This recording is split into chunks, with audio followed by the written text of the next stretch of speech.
और prime minister का statement इतना घटिया और इतना शर्मनाक है कि उनको थोड़ा आत्मचिंतन करना चाहिए।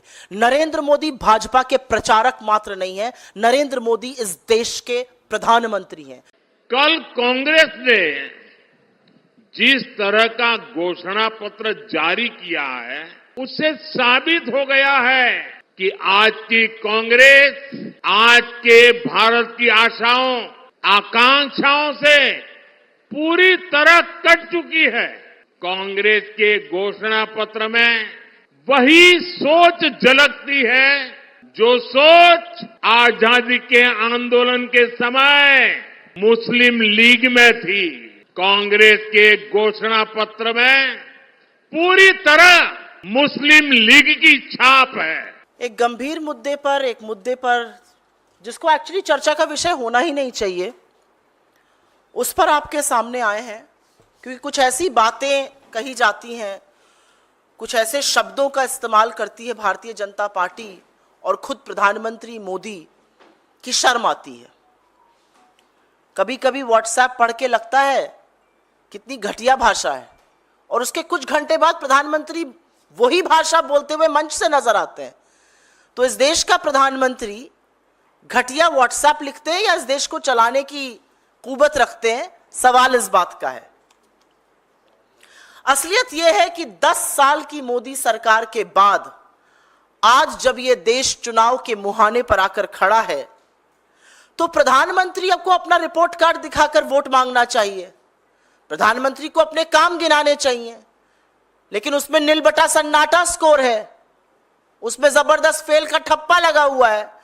तो प्रधानमंत्री मोदी इधर उधर की बात करके मन बहला रहे हैं लोगों का, और जब कुछ नहीं बचता है मोदी जी के पास, तो वही घिसी पिटी हिंदू मुसलमान की स्क्रिप्ट पर आकर गिर जाते हैं। 10 साल के बाद बजाय अपना काम गिनाने के, 10 साल के बाद बजाय अपना रिपोर्ट कार्ड दिखाने के, नरेंद्र मोदी आज भी हिंदू मुसलमान की बात कर रहे हैं। यह सच है कि वो घबराए हुए हैं, यह सच है कि वो बौखलाए हुए हैं, यह सच है कि बीजेपी के अपने सर्वे, आरएसएस के अपने सर्वे का फीडबैक है कि बीजेपी 180 पर अटकी हुई है और लगातार ग्राफ गिरता जा रहा है। यह भी सच है कि हमारी चाहे भारत जोड़ो यात्रा रही हो या भारत जोड़ो न्याय यात्रा रही, या जो हमारा घोषणा पत्र न्याय पत्र के नाम से आया, उसमें पूरी तरह से साफ हो गया है कि प्राथमिकताएं क्या हैं। हमारे घोषणा पत्र की चर्चा आप जैसे मीडिया के प्रबुद्ध साथियों ने की, विशेषज्ञों और जानकारों ने की, और विरोधियों को भी यह कहना पड़ रहा है कि यह एक बड़े व्यापक दृष्टिकोण का खाका है, यह एक ब्लूप्रिंट है भारत के भविष्य के लिए, और 10 साल में जो भी समस्याएं इस देश के लोगों पर लादी गई हैं, उन सबका कहीं समाधान भी है और क्रमबद्ध तरीके से समाधान है। और यह भी सच है, जैसा कि हमारे नेता राहुल जी ने कहा, कि यह घोषणा पत्र कुछ 2 विशेषज्ञों ने बैठकर पूंजीपतियों की सूची लेकर नहीं बनाया है। यह घोषणा पत्र भारत की आवाज है, इस देश की आवाज है। यह घोषणा पत्र उन लाखों करोड़ों लोगों की अपेक्षाओं पे, उनकी आकांक्षाओं पे, उनकी आशंकाओं और उनकी चुनौतियों के बेसिस पर बना है, जो भारत जोड़ो यात्रा और भारत जोड़ो न्याय यात्रा में कांग्रेस से, कांग्रेस के शीर्ष नेतृत्व से, हमारे लीडर से, हमारे अध्यक्ष से लगातार मिलते रहते हैं। और इसीलिए प्रधानमंत्री घबरा गए। चर्चा शुरू हुई, प्रधानमंत्री को लगा अरे भैया क्या किया जाए। मेरा अपना मानना, और मैं दावे के साथ यह कह सकती हूं कि उनका एक चरण चुंबक उनके पास गया होगा और कहा होगा, मोदी जी कांग्रेस का मैनिफेस्टो तो बड़ा अच्छा है, सब लोग बड़ी बातें कर रहे हैं, कह रहे हैं बड़ा व्यापक दृष्टिकोण है, एक पूरा खाका तैयार कर दिया है भविष्य के भारत के लिए, आपको यह सब करना चाहिए था 10 सालों में। तो मोदी जी ने उससे यह नहीं कहा हाँ सही कह रहे हो, मोदी जी ने उससे कहा रे चेले घबरा मत, अभी देख मैं अपनी अगली इलेक्शन रैली में क्या करता हूं, मुद्दे से ही भटका दूंगा। और ऐसा घटिया और शर्मनाक बयान नरेंद्र मोदी देते हैं, कहते हैं हमारे घोषणा पत्र पर मुस्लिम लीग की छाप है। असलियत यह है कि ये वो दिल में जो इतना अथाह प्रेम, इतना प्रगाढ़ प्रेम है मुस्लिम लीग के लिए नरेंद्र मोदी और भारतीय जनता पार्टी के नेताओं का, जो रह रह कर छलक जाता है। वो गागर इतनी भरी है प्रेम से कि वो समझती नहीं है, वो रह रह कर छलक जाती है। यह असलियत है। उनके मुस्लिम लीग की प्रेम की बात अभी मैं थोड़ी देर में करूंगी, लेकिन हमारे घोषणा पत्र पर किसकी छाप है इसकी चर्चा पहले करना चाहती हूं। जैसा कि मैंने आपको पहले भी बताया कि हमारा घोषणा पत्र 5 न्याय के स्तंभों पर आधारित है। वो युवा न्याय है, नारी न्याय है, किसान न्याय है, श्रमिक न्याय है, हिस्सेदारी न्याय है। इसके अलावा हमने राज्यों की समस्याओं पर, सुरक्षा की समस्याओं पर तमाम बातें और बड़े व्यापक दृष्टिकोण से वो बातें दी हैं। यह भी सच है कि हमारा घोषणा पत्र लोगों की आवाज पर बना है, इसमें लोगों की अपेक्षाओं का प्रतिबिंब है। तो बताती हूं आपको इस पर किसकी छाप है। इस पर छाप है उन करोड़ों लोगों की जो भारत जोड़ो यात्रा और भारत जोड़ो न्याय यात्रा में हमारी तरफ एक उम्मीद की नजर से देखते हैं। इस पर छाप है देश के युवाओं की, इस पर छाप है देश की नारियों की, इस पर छाप है देश के किसानों की, इस पर छाप है देश के श्रमिकों की, इस पर छाप है देश के उन लोगों की जो हाशिए पर है और उनकी भागीदारी और हिस्सेदारी हम सुनिश्चित करेंगे। इस पर अमिट छाप है उन लोगों की जिन्होंने 10 साल से सिर्फ जुमले झेले। इस पर उन लोगों की छाप है जो गरीब से और गरीब हो गए। इस पर उन लोगों की छाप है जिन्होंने कोरोना काल में अपनों को तड़प तड़प के दम तोड़ते देखा। इस पर छाप है उन श्रमिकों की जो चिलचिलाती धूप में सड़कों पे नंगे पैर, फोपले और छाले लिए पैदल चलने को मजबूर थे। इस पर छाप है देश के उन लोगों की जिनके हक मार के धन्ना सेठों की तिजोरियां भरी गई।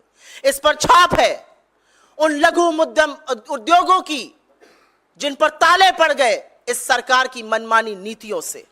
इस पर छाप है उन 700 किसानों की जो हक मांगते हुए शहीद हो गए। इस पर छाप है उन किसानों की जो हक मांगकर जब लौट रहे थे तो उनको गाजर मूली की तरह रौंद दिया गया। इस पर छाप है उन युवाओं की जो जी तोड़ मेहनत करते हैं, हर संभव प्रयास करते हैं और जब इम्तिहान देते हैं पेपर लीक हो जाता है तो वो हताश हो जाते हैं। इस पर उनकी छाप है। इस पर छाप है सरहद पर तैनात उस सैनिक की जो जाड़ा, गर्मी, बरसात नहीं देखता और इस सरहद की रक्षा करता है। इस पर छाप है गलवान के उन शहीदों की जिनके प्रति श्रद्धा तो छोड़िए, आरोपियों को क्लीन चिट देने का काम इस देश के प्रधानमंत्री ने किया। इस पर छाप है उन सैनिकों की जिनके शौर्य और पराक्रम के बल पर यह देश सुरक्षित है, हम और आप सुरक्षित हैं, लेकिन जिनके शौर्य और पराक्रम और मनोबल को तोड़ने का काम नरेंद्र मोदी की क्लीन चिट और उनके विदेश मंत्री के उल जलूल बयान करते हैं। इस पर छाप है कश्मीर की, इस पर छाप है मणिपुर के लोगों की, इस पर छाप है लद्दाख की आंदोलित जनता की। इस पर छाप है उन सब बड़े सरकारी संस्थानों की जिसकी नींव पर यह देश खड़ा हुआ है और जिसको लगातार बेचने का काम नरेंद्र मोदी कर रहे हैं। इस पर छाप है देश की जनता की, इस पर छाप है हौसले की, इस पर छाप है आशा और उम्मीद की। लेकिन क्यों मोदी जी ने ऐसा कहा? कभी आपने सोचा है? कुछ और कह सकते थे, कह सकते थे कि यह गलत है, यह नहीं संभव है, यह नहीं होगा, कुछ भी कह सकते थे। यह क्यों कहा? क्योंकि यही दिल का प्रेम है। इश्क और मुश्क छुपाए नहीं छुपते हैं और मोदी जी और मोदी जी के पुरखों का मुस्लिम लीग से ऐसा इश्क है जो छुपता नहीं है। आपको याद होगा 1942 में जब महात्मा के आह्वान पर मौलाना आजाद कांग्रेस के अध्यक्ष थे, सारा देश सड़कों पर था, करो या मरो का नारा था, भारत छोड़ो आंदोलन चल रहा था और ऐसे में श्यामा प्रसाद मुखर्जी बंगाल में, मोदी जी के पुरखे सिंध में, मोदी जी के पुरखे नॉर्थ वेस्ट फ्रंटियर प्रोविंस में मुस्लिम लीग के साथ मिलकर सिर्फ सरकार ही नहीं चला रहे थे, अंग्रेजों को चिट्ठियां लिखकर यह भी सलाह और मशवरा दे रहे थे कि इस आंदोलन का कैसे दमन किया जाए। ये ना हमारे सगे हैं, ना आपके सगे हैं, ना भारत मां के सगे हैं, ये हमेशा से सगे विभाजनकारी लोगों के हैं, विभाजनकारी पार्टियों के हैं, चाहे वो मुस्लिम लीग हो या फिर अंग्रेज हो। और असलियत यह भी है कि जब से हमारा मैनिफेस्टो जारी हुआ है बीजेपी में खलबली मची हुई है। बेचारों को समझ ही में नहीं आ रहा है क्या किया जाए। वैसे ही 180 पर अटके हुए हैं, शनै शनै वो अब कम होता जा रहा है। और इसीलिए मैं 1 मिनट में जरूर अपने मैनिफेस्टो का, जरूर अपने न्याय पत्र का जिक्र करना चाहती हूं कि क्यों हमें फक्र है इस पर, क्यों लोग कह रहे हैं कि एक व्यापक दृष्टिकोण है, क्यों लोग कह रहे हैं कि यही देश की तकदीर और तस्वीर बदलेगा। हर उस समस्या का, चाहे वो बेरोजगारी हो, महंगाई हो, आर्थिक असमानता हो, गरीबी हो, भूखमरी हो, महिलाओं के खिलाफ अपराध हो, हर उस समस्या का जिसको देश ने 10 साल में झेला है, इस मैनिफेस्टो में पूरी तरह से समाधान है। युवा बेरोजगारी का दंश सह रहा है। हम कहते हैं हमारी सरकार बनेगी 30 लाख सरकारी नौकरियां देंगे। हमारा कहना है कि हम अप्रेंटिसशिप स्कीम के अंतर्गत 1 साल के लिए हर ग्रेजुएट और हर डिप्लोमा धारक को 1 लाख का स्टाइपेंड देंगे। हम कहते हैं कि पेपर लीक से आपका हौसला टूटेगा नहीं, क्योंकि ऐसा सख्त कानून बनाएंगे कि आपके साथ भविष्य के खिलवाड़ करने वालों की रूह कांप जाएगी। हम कहते हैं कि 4 साल ठेके पर सरकार सेना की नौकरी नहीं चलेगी। अग्निवीर को खत्म करेंगे और पुरानी जो विधि थी उसको बहाल करेंगे। हम किसानों जिनका हौसला टूट गया, जिनको आतंकी कहा गया, जिनके ऊपर आंसू गैस के गोले छोड़े गए, जिनके रास्ते में कीलें गड़ा दी गई, हम उन किसानों को एमएसपी की कानूनी गारंटी देंगे। हम उनका कर्जा माफ करेंगे, 16 लाख करोड़ पूंजीपतियों का माफ नहीं करेंगे। हम उनके खेती को, उनके बीज को, उनकी खाद को, उनकी दवाई को, उनके खेती के उपक्रम को जीएसटी से मुक्त करेंगे। हम नारी के हाथ में संसाधन देंगे। महालक्ष्मी स्कीम के चलते हम गरीब परिवार की महिला मुखिया को 1 लाख रुपए सालाना देंगे। हम नई सरकारी नौकरियों में महिला को 50% आरक्षण देंगे। हम श्रमिकों के न्याय की बात करते हैं। हम मनरेगा, जिसने ग्रामीण भारत की तस्वीर बदल के रख दी, हम उसके मानदेय को प्रतिदिन बढ़ाकर 400 रुपए करेंगे। हम गिग वर्कर्स को सामाजिक सुरक्षा देंगे। हम 25 लाख रुपए की एक हेल्थ योजना की बात कर रहे हैं, जैसे हमने राजस्थान में चलाई, जिसके तहत इलाज, दवाई, टेस्ट सब उसमें आएगा। हम हिस्सेदारी की बात करते हैं। हम कहते हैं कि गिनती करनी ही पड़ेगी, क्योंकि जब तक आप सामाजिक और आर्थिक सेंसस नहीं कराइएगा, नहीं पता चलेगा कि समस्या कितनी है। हम हाशिए पर दलित, शोषित, वंचित, आदिवासी, पिछड़े लोगों की भागीदारी सुनिश्चित करेंगे। हम पता करेंगे कि वो कौन गरीब जनरल कास्ट के भी लोग हैं जो दंश सह रहे हैं गरीबी का और जिनकी मदद होनी चाहिए। हम जंगल जमीन पर कानूनी हक देंगे लोगों को। वन अधिकार अधिनियम लागू किया जाएगा। हम आदिवासी बाहुल्य क्षेत्रों को अधिसूचित करेंगे। हम राज्यों की बात करते हैं। हम मोदी जी की तरह मुंह नहीं मोड़ लेते हैं। हम जम्मू कश्मीर को पूर्ण राज्य का दर्जा वापस बहाल किया जाएगा, यह कहते हैं। पांडिचेरी को, पुदुचेरी को पूर्ण राज्य का दर्जा देंगे। आंध्रा को विशेष राज्य का दर्जा मिलेगा। लद्दाख में आज भी लोग सड़कों पर आंदोलित हैं, वहां पर धारा 144 लगाकर इंटरनेट सस्पेंड करके दमन किया जा रहा है। हम 6th शेड्यूल ऑफ कॉन्स्टिट्यूशन का अमेंडमेंट कर लद्दाख की जनजातियों को उसमें इंक्लूड करेंगे। हम मणिपुर की वर्तमान सरकार को बर्खास्त करेंगे और सुलह आयोग की एक नियुक्ति करेंगे। यह होता है एक व्यापक दृष्टिकोण, जहां पर युवाओं की बात हो रही है, किसानों की हो रही है, महिला की हो रही है, श्रमिकों की हो रही है, हिस्सेदारी की बात हो रही है, जहां पर देश के राज्यों की बात हो रही है। और यह कांग्रेस का वादा है और जनता जानती है। हम जब वादा करते हैं तो उसको पूरा करते हैं। यह कांग्रेस की ही सरकार थी जिसने सूचना का अधिकार, शिक्षा का अधिकार, मनरेगा, खाद्य सुरक्षा बिल जैसे बड़े बड़े कानून दिए। ये कांग्रेस की कर्नाटक, तेलंगाना और हिमाचल में चलने वाली सरकारें हैं, या हमारी राजस्थान और छत्तीसगढ़ की वो सरकारें जो अब नहीं रही। हमने जो कहा वो पूरा किया, चाहे वो गृह ज्योति हो, गृह लक्ष्मी हो, रायतू भरोसा हो, तमाम ऐसी चीजें। तो लोगों को भरोसा है कि कांग्रेस जो वादा करती है उसको निभाती है, क्योंकि ये कांग्रेस की गारंटी है, ये किसी का जुमला नहीं। I will very briefly make a statement in English on the absolutely deplorable and declassé language that the Prime Minister of this country chooses to use against India's opposition. I'm not surprised at all that after 10 years of being in government, the Prime Minister does not have one, and I'm insisting on the word, not one achievement that he can seek votes for. He does not have a report card where he can show to the people and seek vote in its favors. His report card says failure. He has failed this country on every front. And I'm not surprised at all that he has resorted to the old script, the old narrative of division of Hindus and Muslims. How dare, absolutely how dare he call our manifesto with an imprint of the Muslim League? But that actually shows his deep love, his deep affection, his deep affiliation for the Muslim League, and that's not new. It's historic and we'll just talk about it. But I do want to spend a minute talking about our manifesto and whose imprint there really is. Our manifesto is being widely discussed.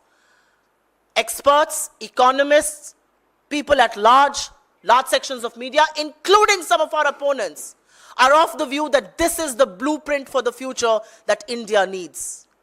This is the solution that India needs to the problems that have arisen in the last 10 years. Problems of unemployment, problems of othering, problems of poverty, problems of high prices, problems of crime against women. This manifesto was not prepared in a room on the recommendations of two crony capitalists. This manifesto was prepared on the basis of aspirations, feedback, challenges that the people of this country voiced.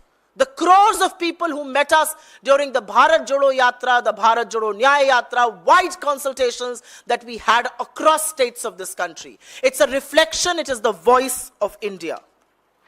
And I will take a minute to just talk about the imprint that one sees on our manifesto. Our manifesto is largely built on 5 pillars, and those pillars are pillars of justice as far as the youth is concerned: Yuva Nyay, Kisan Nyay, Nari Nyay, Shramik Nyay, and Bhagidari Nyay. But I do want to talk to you about whose imprint there really is. There is an indelible imprint of the youth of this country in our manifesto. There's an imprint of women. There is an imprint of workers. There's an imprint of the farmer. There is an imprint of people who find themselves at the absolute margins of our society, and we will ensure their greater representation. It has the innumerable people being represented in our manifesto. It has the imprint of those who have become poorer. It has the imprint of those who have only heard jumlas in the last 10 years. It has the imprint of those who lost their loved ones in Corona. It has the imprint of the workers, of the laborers who were forced to walk home in the scorching heat. It has the imprint of small and medium enterprises who were forced to shut down because of Modi's misgovernance. It has the imprint of the rights of people that were denied and instead coffers of the rich that were filled.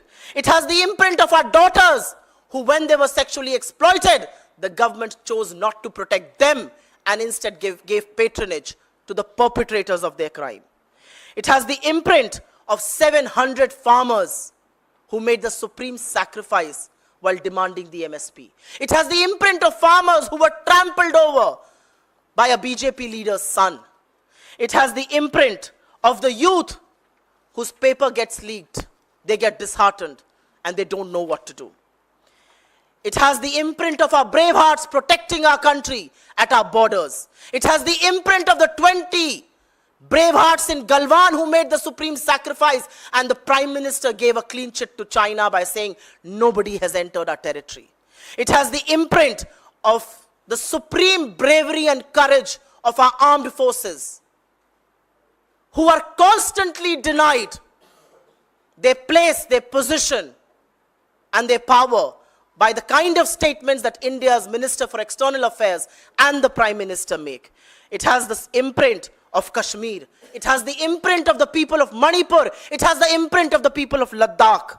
And last but not the least, it has the imprint of those government institutions on the foundation of which our country has been built.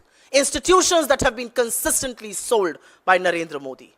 But let me quickly remind you of this deep love and affection that Mr. Modi has for the Muslim League. It's not newly acquired. Ye naya mohabbat nahi hai, ye purani mohabbat hai. And this love emanates from the ideological ancestors of the BJP. If you remember in 1942, when India was on the roads, when India was pushing the British away during the Quit India movement, and do or die was the mandate that we lived by, Shyama Prasad Mukherjee was running a government in Bengal, and his like-minded people were running governments in Sindh and in Northwest Province with the Muslim League. And they were also giving written suggestions to the British on how to curb this movement. The reality is that our manifesto is an answer to problems that people in this country face today. People in this country face problems of unemployment. This talks about 30 lakh government jobs. This talks about an apprenticeship program under which a graduate or a diploma holder can get an apprenticeship of 1 lakh for a year. It talks about a stringent law against paper leak. It talks about scrapping of the Agniveer and resorting back to how recruitments were done for our armed forces. It talks about legal MSP for farmers. It talks about waiver of farmer loans. It talks about exemption of seeds, fertilizers, and agricultural equipments from the GST.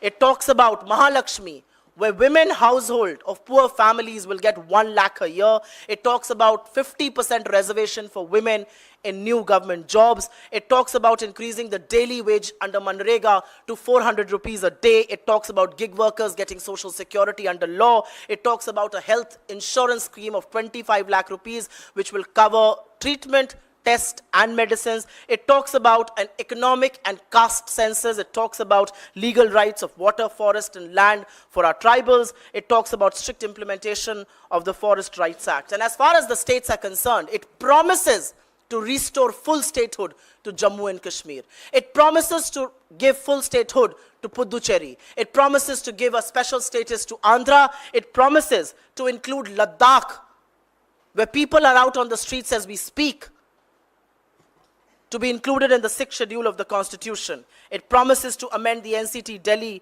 Government Act of 1991. It seeks the removal of the government of Manipur and instead have a rehabilitation. The people of this country believe that the Congress walks the talk. The Congress, during its 10 years of UPA, gave right to education, right to information, right to food, Manrega, and other schemes like that. Our governments in Karnataka, Telangana, and Himachal have walked the talk on the schemes that we had promised, whether it's Raitu Bharosa or Grah Lakshmi or Grah Jyoti or OPS and other schemes like that. And with that in mind, the Prime Minister is rattled. He's running helter-skelter. He's scared because he realizes that his tally is consistently dwindling. He is not, absolutely not being able to cross that 180 mark, and which is why blasphemous statements like these are being made.